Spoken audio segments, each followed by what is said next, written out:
Hi, everybody. I think I'm live, so you never know with Facebook. It's always a bumpy start at the beginning. I'm Patricia Cori.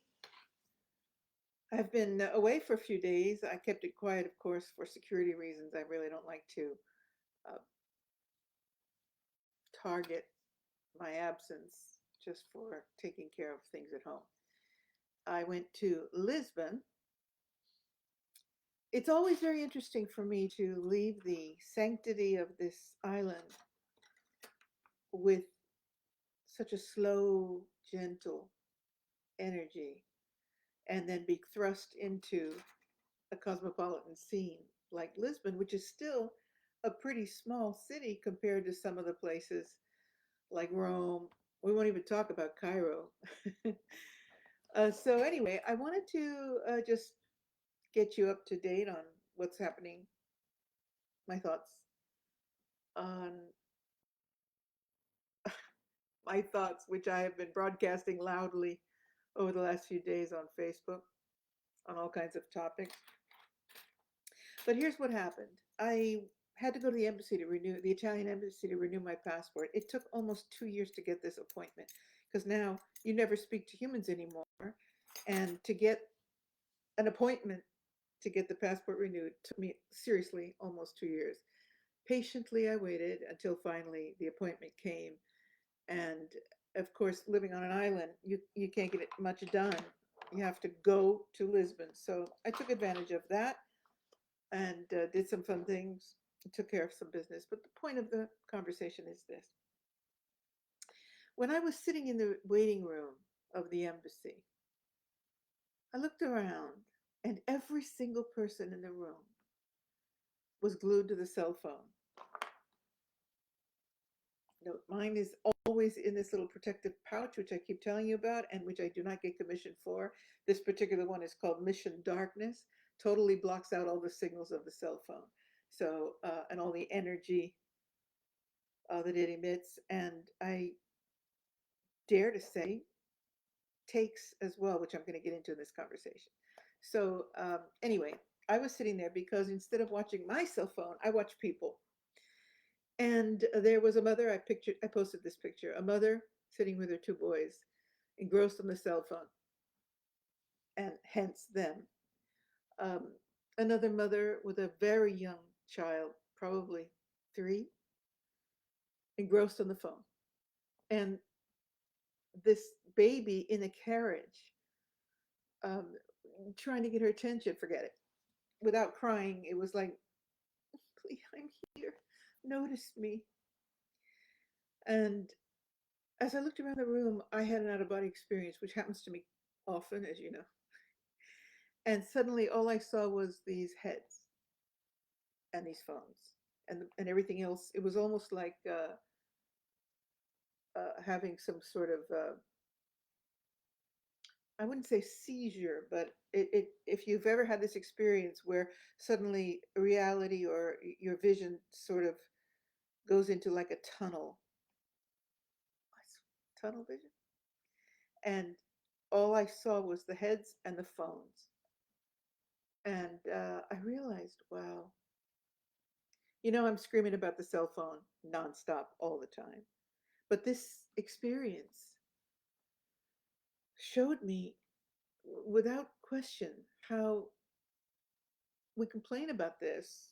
Those of us who have any kind of awareness complain about it, but um, to be confronted with it in such a powerful way, where all I could see was these faces and these phones, I uh, I really had an experience, and I started contemplating when we talk about lost time. Aside from the fact that galactic events are such that everything is shifting, and I'll be talking more about that as I always do. But this was different. It was like, wow, we're being sucked. The life force is being sucked out of people by this entrainment from this phone. When there is no longer any dialogue between a mother and child, when your baby in the carriage is like, please pay attention, nothing. It's just like, what the hell is so important on this phone that it's more important than paying attention to this child you brought into the world. Always thinking, wow, two things. I never had the blessing of having a child, which I unfortunately wasn't able to have after three miscarriages. So there's that. How I longed to be a mother and have that blessing. And also because my relationship with my mother was such a wonder, you know? She was always there every minute, and yet not overbearing or overprotective, but always there, always building me, helping me understand the world. And I'm quite sure that if cell phones had been around then, my mother would have rejected them. She was a humanitarian. And so watching these people, I got a very, I don't want to say ominous, but a shock realization, if it wasn't already very strong, that this cell phone is the utter demise of human consciousness, of our interrelatability, and of the familiar family connectiveness. Because when you're thrusting a cell phone into the hand of a 3-year-old child, there's no hope. There's no hope for their development emotionally, socially. And you may not agree with this, but I'm going to say it anyway. You know me. I don't feel that there's any hope for the values of humanity to return to something where dialogue between us is encouraged and nurtured.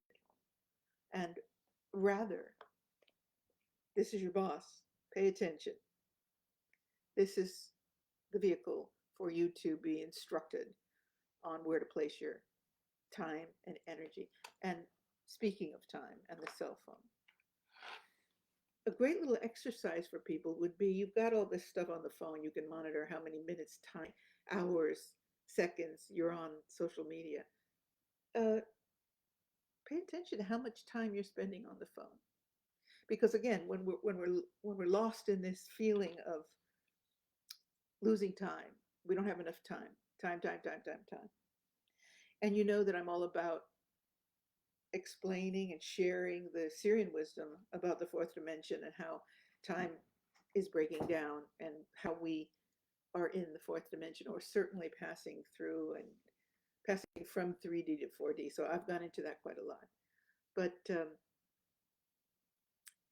I feel very strongly that the cell phone is a tool that is instrumental in breaking down our ability to hold time. And it makes sense because we can't get anything done because everybody's on the phone. We're not living fully because your life is on the phone. In the presence of a child, again, I'm not preaching here, I'm just sharing my observations. In the presence of your own child, when you've got a mother and two boys sitting there. My question was, before I went into that altered state where all I saw was the heads and the phones, what is so important? I've asked people this. Well, excuse me, always the irritant. Excuse me, may I ask you a question? They look at you like you're deranged. How dare you interrupt my phone time? And they look at me, and sometimes people just run because they think I'm a maniac. But people answer, and I asked them, "I'd love to know. I'm curious. What is so important on your phone? What are you looking at on your phone right now?" So when you get anybody that's willing to deal with you, the answer is, I don't know, just stuff. That's the average reply. Like what stuff? Well, I check my emails and I check my chats and I check my. I'm like, that's more important. And I don't say this because I'm not in a position to tell anybody or judge anyone direct, at least not into their face. But my reflection is, checking your emails every 2 seconds is really more important than watching your child grow or engaging them in discussion. I'm flabbergasted by this phenomenon. And those of you like me who are old enough to remember life before technology, or at least the proliferation of it, surely wonder the same thing. And my question is, are you also entrapped? Because people usually tell me, yeah, unfortunately, it's part of reality. We have to learn to live with it. Really, do we? What happens if we put down the cell phone? I am personally, I have bad habits like everybody else, but one of them is not the phone. So, and I'll preach until you just can't stand it anymore. But I have the phone for emergencies or when you travel. Needless to say, it's an important tool to help you through the process, and especially in an emergency, which I had, by the way. I'm going to deflect for a minute. As much as I preach about being scammed, I got scammed. Yes, it's true. As sharp as I think I am when it comes to fraud, I got an email from a fraudster, and it said, your hotel room is about to be canceled. You do need to prepay the room. And it named the hotel, it named my arrival date. They caught me. And they caught me at a time when I was racing to get the dogs to the babysitter and racing for the last minute of prep. And I wasn't paying attention as usual. So I spent the day before I left at the police department dealing with the bank. By the way, dealing with the bank on a Saturday, that's fun. So anyway, I just thought I'd add that. I managed to get through it, but people, the scamsters are absolutely sharp. They will grab you. They're getting into systems. I mean, how did they know what day I was arriving at this hotel? Had the hotel logo, the whole bit. Be careful. Now I have to deal with trying to get refunded for the amount they defrauded me. So wish me luck on that. Okay, back to the phones. Of course, now I have forgotten what I was saying because I interrupted my chain of thought. What I wanted to say is, do what you can. How many times have I said this? I'll keep saying it because after seeing the waiting room and having that altered state, I just feel like I can't say it enough. Can you analyze objectively how much time you're spending on this phone? And what are you doing on the phone? You'd be surprised if you take time to evaluate your behavior with regard to being entrained by technology, how much you're losing of your life on nonsense, on frivolity, distraction. And I'm always my own critic and judge. So fortunately, I don't spend a lot of time on it. I have plenty of other distractions, but the phone is not it. But you obviously know that the phone registers how many seconds you're on it. And there's all kinds of data that you can read about yourself. Pay attention, because if you're spending a big chunk of your day, when it all adds up, on the phone, doing what? Playing games, chatting, whatever. See what you can do to diminish it and take hold of your life again. And by God, to be sitting in a room with your family, with your children, and being glued to your phone, there's something wrong with that. There is something wrong with that, in my humble opinion. And without wanting to be judgmental, I really just want to suggest, I guess it is judgmental, but so be it. Surely we can do better in our relationships if in the presence of a friend or a partner or a child, you can be present. I remember when I first started dating my ex, brand ex, and I cooked this fabulous dinner for him, and he got a call. He was a businessman, so that was par for the course. And as I was starting to put the food on the table, he was chatting away, and I looked at him and I said, "Cut the call." And he went, "Yeah, yeah." So, okay, it was a call. It wasn't him downloading porn or anything. But when he wouldn't put the phone down, I turned off all the burners in the kitchen. And in Italian food, as in many cuisines, it has to happen. It's a cacophony. It has to all happen at the right moment. The pasta has to be right, and whatever you're using as a sauce or a gravy has to be ready to upset. It's a whole art. I just turned them all off. I said, dinner's done. And I walked out of the room. So when he came to find me, he said, what's wrong with you? Are you crazy? I said, no, I'm really not crazy. If my serving you food with so much love is not more important than you having a phone call, we're done. No food. So that was a pleasant moment, but he never brought the phone out again. So anyway, I looked around the room. I saw robotic people having no presence whatsoever. One guy, by the way, remember the 2-year wait period. They kept calling his name, and he was apparently out of the. I mean, he was not that far from me. I heard it, but he didn't, and he missed his turn, and that almost meant he had another 2-year wait. But fortunately, I said to him, "Is your name so and so?" And he looked at me. He said, "Yeah." I said, "They've called your name 3 times. You better run." And they made him wait, and eventually, I think he probably got seen. But be present. And one last thing about the phone is walking down the street like this.